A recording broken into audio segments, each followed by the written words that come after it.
Assalamualaikum warahmatullahi wabarakatuh. Shalom, Om Swastiastu, Namo Buddhaya, Salam Kebajikan, Rahayu, Rahayu, Rahayu.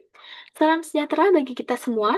Pada kesempatan kali ini, saya akan sedikit membahas tentang keselamatan dan kesehatan kerja, atau yang biasanya lebih dikenal dengan istilah K3 di laboratorium.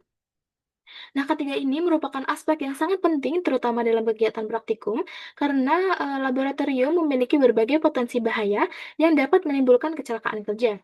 Nah, melalui video ini diharapkan mahasiswa dapat memahami pentingnya penerapan K3, mengenali jenis-jenis bahaya di laboratorium, serta mengetahui cara pencegahan dan juga penanganan kecelakaan secara tepat bersama saya, Vina Nikmatusania, mahasiswi semester 4 Program Studi Ilmu Lingkungan Universitas Negeri Semarang. Nah, baik, sebelum kita lebih lanjut membahas tentang apa itu K3, di sini terdapat beberapa hal yang melatar belakangi adanya K3 ini sendiri. Nah, seperti yang kita tahu, laboratorium itu merupakan tempat yang memiliki berbagai potensi bahaya. Jadi, selama berada di laboratorium, kita harus selalu berhati-hati dalam melakukan suatu tindakan, karena apabila kita melakukan kesalahan sedikit saja, maka dapat menyebabkan kecelakaan kerja. Baik itu kecelakaan yang terjadi akibat bahan kimia, alat-alat laboratorium, maupun dari kelalaian kita sendiri. Dan kecelakaan kerja ini itu bisa berdampak sangat fatal bagi praktikan maupun bagi lingkungan di sekitarnya. Nah, oleh karena itu, penerapan keselamatan dan kesehatan kerja atau K3 ini menjadi sangat penting untuk diterapkan guna mencegah terjadinya kecelakaan kerja serta menciptakan lingkungan kerja yang aman. Nah, setelah kita tahu latar belakangnya, sekarang kita masuk ke definisi dan juga konsep dasar K3 di laboratorium. Nah, keselamatan dan kesehatan kerja atau K3 itu merupakan upaya untuk melindungi tenaga kerja dari risiko kecelakaan maupun penyakit akibat aktivitas kerja. Nah, dalam konteks laboratorium, K3 itu bertujuan untuk eh, menciptakan lingkungan kerja yang aman, sehat, dan juga nyaman bagi seluruh praktikan. Nah, selain itu, K3 juga memiliki beberapa konsep dasar. Yang pertama itu adalah identifikasi bahaya. Pada tahapan ini dilakukan untuk mengenali potensi bahaya di tempat kerja, memprediksi kemungkinan terjadinya kecelakaan, dan menilai dampaknya. Lalu yang kedua itu adalah menilai tingkat risikonya. Nah, hal ini itu dilakukan untuk menentukan seberapa besar risiko yang terjadi berdasarkan kemungkinan dan juga akibat yang dihasilkan. Yang ketiga, adalah pengendalian risiko. Setelah tahu, seberapa besar risiko yang terjadi, maka langkah selanjutnya adalah menerapkan langkah-langkah mitigasi guna mencegah kecelakaan kerja yang diprioritaskan melalui hierarki kontrol, yaitu eliminasi, substitusi, rekayasa teknik, administrasi, dan juga penggunaan APD atau alat pelindung diri. Dan, langkah terakhir yang dilakukan itu adalah monitoring dan juga evaluasi guna memeriksa efektivitas pengendalian yang telah dilakukan secara berkala. Nah, kemudian setelah kita tahu apa itu K3 dan apa saja konsep dasar yang ada pada K3, sekarang kita mulai masuk pada bagian laboratorium dengan, mengenali apa saja potensi bahaya yang ada di laboratorium.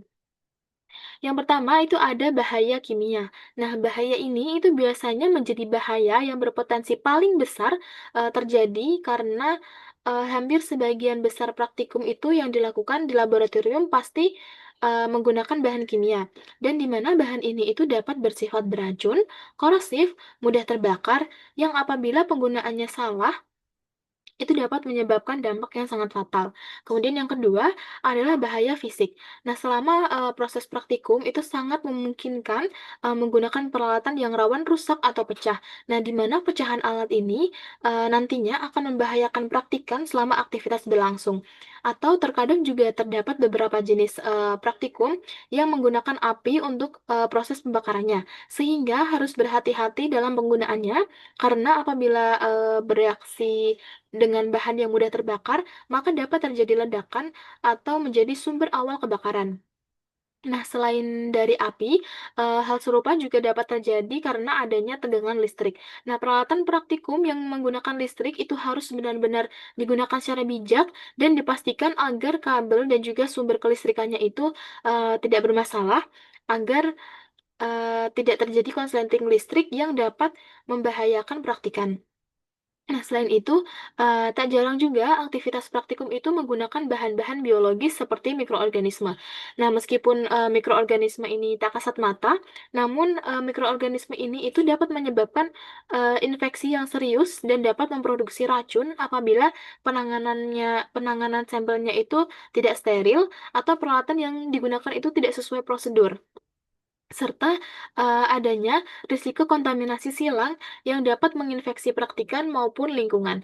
Nah, oleh karena itu, pentingnya mengetahui prosedur kerja sebelum melakukan kegiatan praktikum serta dapat memperhatikan simbol-simbol seperti ini yang tertera di dalam lab. Nah, contoh simbol-simbol yang ada di lab itu seperti ini. Yang pertama itu menandakan adanya bahaya biologi, lalu yang kedua adalah bahaya radioaktif, yang ketiga adalah bahaya dengan tegangan tinggi, yang keempat itu adalah bahaya dengan senjata kimia, lalu ada bahaya toksik atau beracun, kemudian simbol dengan tanda seru seperti ini itu peringatan untuk berhati-hati.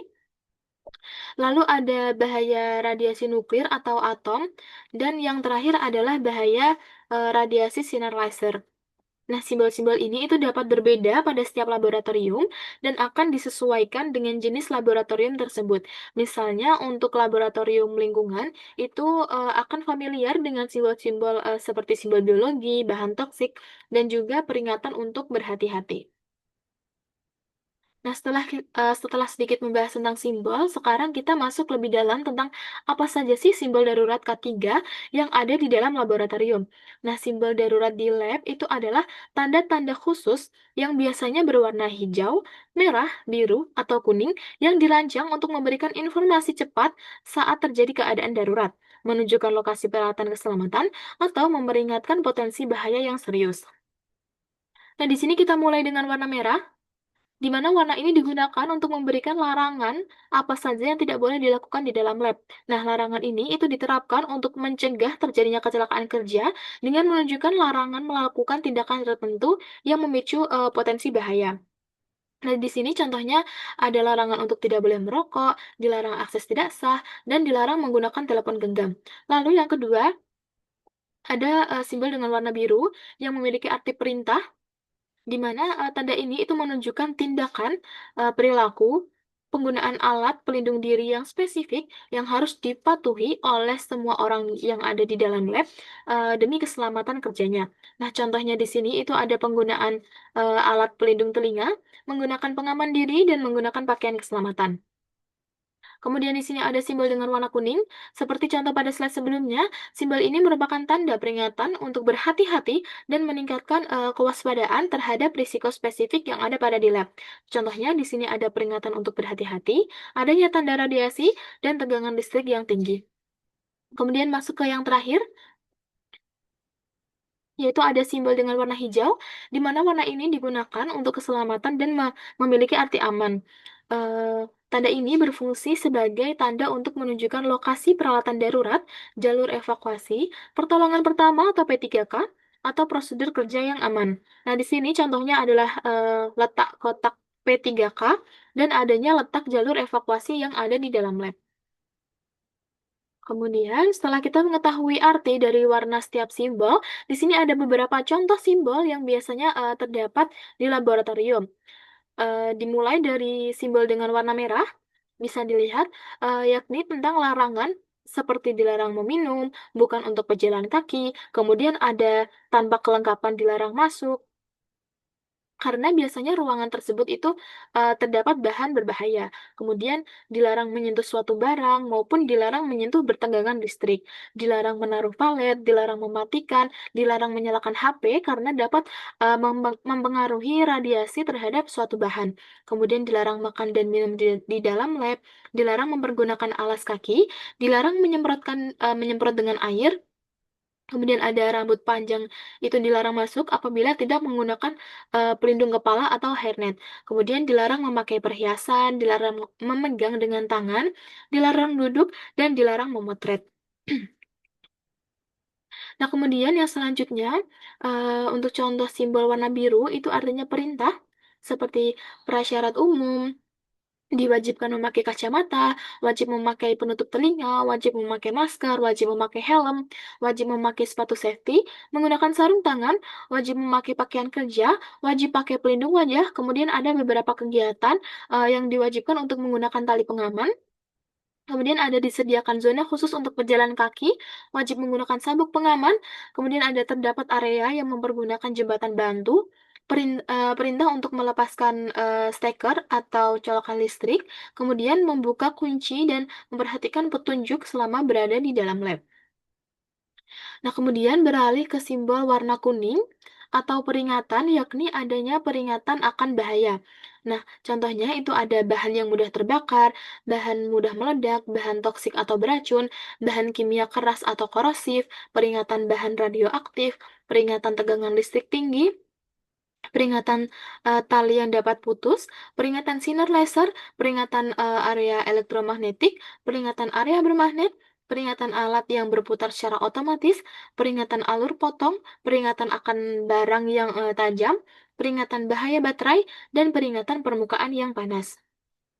Kemudian, simbol yang terakhir yakni simbol dengan warna hijau, yakni simbol keselamatan seperti letak pertolongan pertama atau P3K, kemudian ada tempat berkumpul atau titik kumpul, telepon untuk keadaan darurat, penanda pintu geser, kemudian penanda ruangan dokter, pintu darurat, ke arah kiri, kemudian ada pintu darurat yang ke arah kanan, ada juga pintu darurat yang turun ke bawah, kemudian ada tanda untuk menekan atau menarik, kemudian pintu untuk arah lari, ada yang lari ke arah kiri, kemudian ada yang lari ke arah bawah, ada juga yang lari ke arah kanan bawah atau arah lari ke bawah.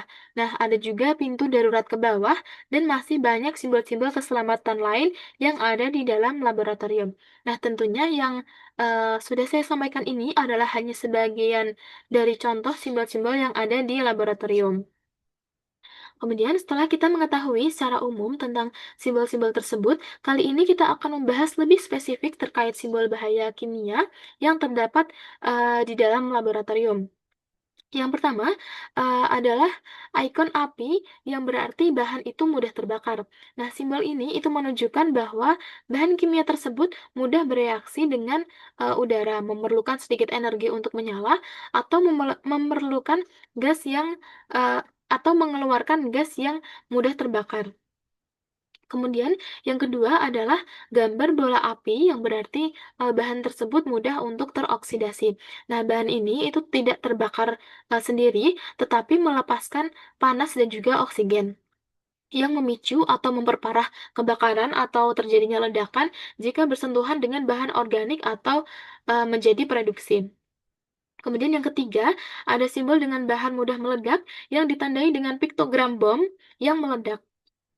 Kemudian simbol ini itu menandakan adanya bahan kimia yang tidak stabil, mudah meledak akibat guncangan, gesekan, panas, api, atau reaksi dengan bahan lainnya.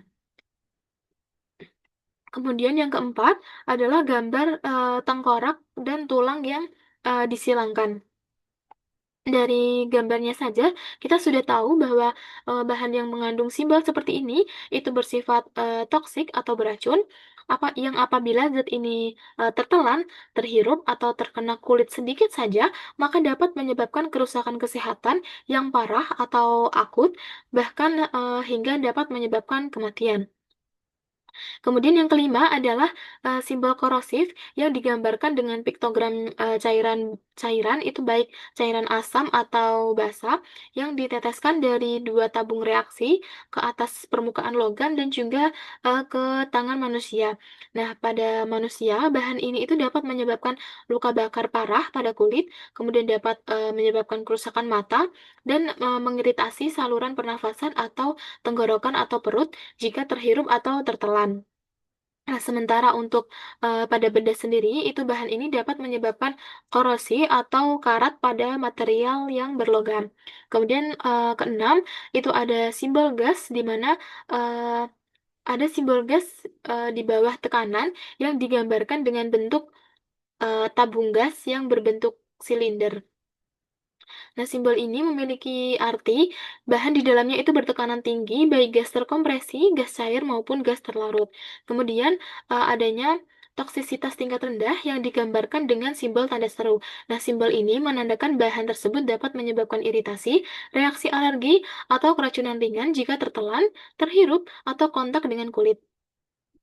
Kemudian ada simbol dengan siluet tubuh manusia dengan simbol bintang atau ledakan putih di bagian dadanya.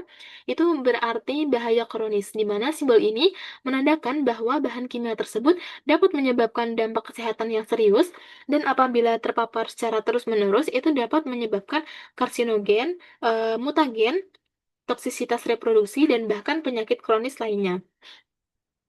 Dan yang terakhir adalah simbol berbahaya bagi lingkungan yang ditandai dengan piktogram pohon kering dan juga ikan mati, di mana simbol ini itu berarti bahan tersebut itu sangat berbahaya bagi lingkungan hidup karena dapat menyebabkan dampak buruk dalam waktu dekat maupun jangka panjang terhadap ekosistem air dan juga tanah. Nah, selain dengan adanya simbol-simbol kimia tersebut, di dalam lab juga disediakan lembar data keamanan keamanan bahan atau yang biasa disebut dengan MSDS atau Material Safety Data Sheet yang merupakan dokumen penting untuk menunjukkan keselamatan kerja di laboratorium. Nah, MSDS ini memberikan informasi mengenai prosedur yang tepat untuk penanganan, penyimpanan, dan pembuangan bahan kimia setelah digunakan di laboratorium. Nah, setiap praktikum di lab yang akan menggunakan bahan kimia sebaiknya itu membaca MSDS ini terlebih dahulu demi keamanan selama berlangsungnya pekerjaan. Nah, di sini ada 4 warna, di mana setiap warna itu memiliki arti tersendiri, di mana pada kolom warna biru itu berarti menandakan bahaya kesehatan. Nah, di sini ada angka 4, itu berarti berbahaya, yakni dapat berakibat fatal pada paparan singkat atau dekat, dan perlu perlengkapan pelindungan yang khusus. Kemudian ada angka 3, di mana angka tersebut menunjukkan peringatan bahwa bahan bersifat korosif atau beracun, sehingga hindari kontak dengan kulit atau jangan sampai bahan tersebut terhirup. Kemudian ada angka 2, di sini juga berarti peringatan, namun lebih rendah karena bahan berbahaya ini jika terhirup atau terserap masuk. Kemudian ada angka 1 berarti berhati-hati karena dapat mengiritasi dan juga karena dapat mengiritasi kulit apabila terpapar langsung. Kemudian ada angka 0 yang berarti tidak ada bahaya bagi kesehatan. Kemudian pada kolom warna merah itu berarti bahan yang mudah terbakar, di mana angka 4 itu menandakan berbahaya karena gas mudah terbakar atau cairan tersebut sangat mudah terbakar. Kemudian ada angka 3 berarti peringatan karena cairan tersebut dapat terbakar namun dengan titik nyala di bawah 100 derajat Fahrenheit atau setara dengan 38 derajat Celcius. Sementara angka 2 juga berarti berhati-hati karena cairan tersebut dapat terbakar namun dengan titik nyala di bawah 200 derajat Fahrenheit atau setara dengan 95 derajat Celcius. Kemudian ada angka 1, berarti bahan tersebut dapat terbakar jika dipanaskan. Kemudian angka 0 berarti bahan tersebut tidak terbakar. Kemudian untuk kolom berwarna kuning berarti kereaktifan bahan tersebut menandakan kereaktifan bahan tersebut. Untuk angka 4 itu menunjukkan bahaya karena bahan mudah meledak meskipun pada suhu ruang. Kemudian ada angka 3 berarti berbahaya karena dapat meledak jika diguncang, kemudian dipanaskan wadah tertutup atau dicampur dengan air. Kemudian ada angka 2 berarti peringatan karena bahan bahan tersebut itu tidak stabil atau akan bereaksi hebat dengan air tapi tidak mudah meruah. Kemudian ada angka 0, berarti bahan tersebut stabil, artinya bahan tidak reaktif saat dicampur dengan air. Dan juga kolom berwarna putih ini adalah informasi khusus dari bahan tersebut, seperti misalnya huruf W, itu berarti bahan tersebut reaktif terhadap air. Kemudian ada oksi atau OXY, itu berarti adalah bahan tersebut merupakan bahan oksidator. Nah, setelah mengetahui simbol dan juga MSDS dari bahan kimia, kemudian maka harus diterapkan dalam kegiatan praktikannya. Nah, apabila kita akan menggunakan bahan kimia, maka sudah seharusnya kita membaca terlebih dahulu informasi dan juga simbol yang tertera pada bahan tersebut. Kemudian kita tidak tidak harus mencium bahan kimia tersebut karena dapat membahayakan kesehatan terutama pada bagian pernafasan. Kemudian wajib menggunakan APD lengkap atau alat pelindung diri lengkap saat bekerja dan mengikuti prosedur kerja atau SOP. Nah, di sini terdapat contoh dari pakaian APD yang biasanya digunakan ketika praktikum di laboratorium.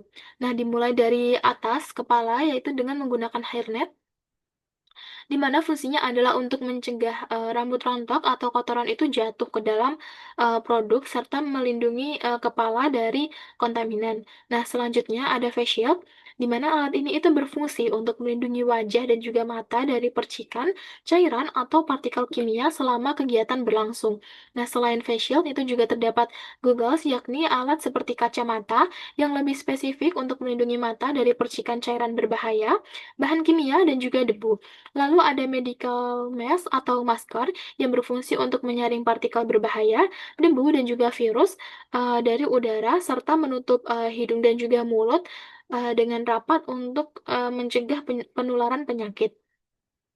Kemudian pada bagian tangan itu menggunakan latex gloves atau sarung tangan latex. Tujuannya untuk melindungi tangan dari kontaminan, kuman, bakteri, atau virus dan bahan kimia yang dapat membahayakan kesehatan, terutama pada kulit.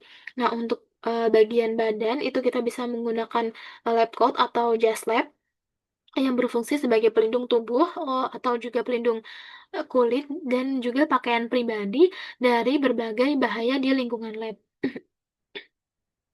Kemudian untuk pelindung kakinya itu dapat menggunakan sepatu tertutup untuk melindungi dari bahaya fisik seperti kejatuhan benda berat, tusukan benda tajam, percikan bahan kimia berbahaya, cairan panas, serta untuk meminimalisir resiko tergelincir. Nah, kemudian selain memperhatikan cara penggunaan bahan kimia dan menggunakan APD selama proses praktik berlangsung, kita juga harus tahu bagaimana cara menyimpan bahan kimia yang baik dan juga benar sesuai dengan karakteristik bahan kimia tersebut. Kemudian harus memisahkan antara asam dan juga basa karena dapat memicu terjadinya reaksi. Bahan yang mudah terbakar itu wajib disimpan di dalam lemari khusus serta harus menggunakan label yang jelas dan juga lengkap untuk menuliskan informasi tentang bahan kimia tersebut. Nah, selanjutnya ada pencegahan kecelakaan kerja, di mana sebelum melakukan praktikum itu pastikan kita sudah memenuhi prosedur kerja dengan menggunakan alat pertolongan pertama jika terjadi kecelakaan kerja. Kemudian pastikan harus terdapat APAR atau alat pemadam api ringan untuk mengantisipasi apabila terjadi ledakan atau kebakaran ringan selama proses praktikum berlangsung. Kemudian serta, pastikan adanya emergency exit atau pintu emergency yang diberi simbol dengan jelas guna memudahkan, proses evakuasi apabila terjadi kecelakaan kerja. Nah, selain itu juga terdapat, pencegahan lain seperti mematuhi peraturan dan juga SOP selama proses kerja, memahami bahan dan juga peralatan yang digunakan, melakukan pengelolaan lingkungan kerja dengan cara menjaga kebersihan dan juga kerapian tempat kerja, melakukan pengawasan dan juga prosedur kerja dengan melakukan eksperimen yang diawasi oleh para ahli atau dosen dan tidak bekerja di laboratorium secara sendirian. Kemudian setelah selesai melakukan praktikum, dilakukan pengelolaan limbah dengan cara membuang limbah bahan kimia dan limbah tajam itu pada wadah khusus yang sesuai. Kemudian yang terakhir adalah pemahaman, tanggap darurat dengan mengetahui letak dan juga cara menggunakan alat-alat emergensi seperti APAR, ada juga EWO station, dan jalur evakuasi. Nah, dengan menerapkan prosedur K3 yang disiplin, maka risiko kecelakaan kerja di laboratorium itu dapat diminimalisir. Namun apabila, kecelakaan kerja itu tetap terjadi, dapat dilakukan pertolongan pertama pada korban. Apabila korban itu pendarahan mengalami pendarahan dan juga luka, itu dapat, eee, diberikan langkah pertolongan pertama yang dilakukan itu dengan memberikan, tekanan pada luka dengan menggunakan kasa steril. Nah, hal ini itu bertujuan untuk menghentikan pendarahan serta mencegah terjadinya infeksi. Kemudian setelah, ditekan menggunakan kasa steril, kemudian luka tersebut dibilas Menggunakan sabun dan juga air. Nah, setelah itu, pasangkan perban steril. Kemudian, apabila kecelakaan yang terjadi itu adalah korban mengalami luka bakar, maka hal yang pertama dilakukan adalah siram area yang mengalami luka bakar tersebut dengan air dingin selama 5 sampai 10 menit. Kemudian jika luka bakarnya ringan, itu cukup oleskan, krim luka bakar, kemudian perban luka tersebut dengan perban steril. Nah, namun jika luka bakarnya itu, lebih serius, maka segera cari perawatan medis untuk mendapatkan pertolongan. Kemudian jika korban itu mengalami, cedera mata, maka hal yang harus dilakukan itu segera bilas dengan air hangat yang, mengalir itu selama kurang lebih 15 menit dan pastikan korban tersebut itu memutarkan kepalanya dari sisi ke sisi agar, air tersebut itu mengalir dari, kedua matanya. Kemudian, eee apabila telah dilakukan pembilasan menggunakan air tersebut, maka segera hubungi, perawatan medis untuk mendapatkan pertolongan lebih lanjut. Nah, baik, kesimpulan dari materi kali ini itu adalah, keselamatan dan kesehatan kerja itu sangat penting dalam kegiatan praktikum, di laboratorium maupun, di luar laboratorium. Karena dengan menerapkan K3 ini, itu kecelakaan kerja dan risiko bahaya itu dapat diminimalkan. Oleh karena itu, penggunaan alat pelindung diri serta kepatuhan terhadap SOP itu wajib dilakukan oleh seluruh praktikan. Nah, keselamatan itu bukan hanya tanggung jawab dari dosen ataupun dari tim laboran saja, tetapi merupakan tanggung jawab kita bersama. Baik, sekian materi mengenai keselamatan dan kesehatan kerja yang dapat saya sampaikan. Semoga apa yang telah, disampaikan dapat memberikan manfaat bagi kita semua. Mohon maaf apabila terdapat kekurangan dan juga terdapat salah kata. Terima kasih atas waktu dan perhatiannya. Sampai jumpa di lain kesempatan. Wassalamualaikum warahmatullahi wabarakatuh.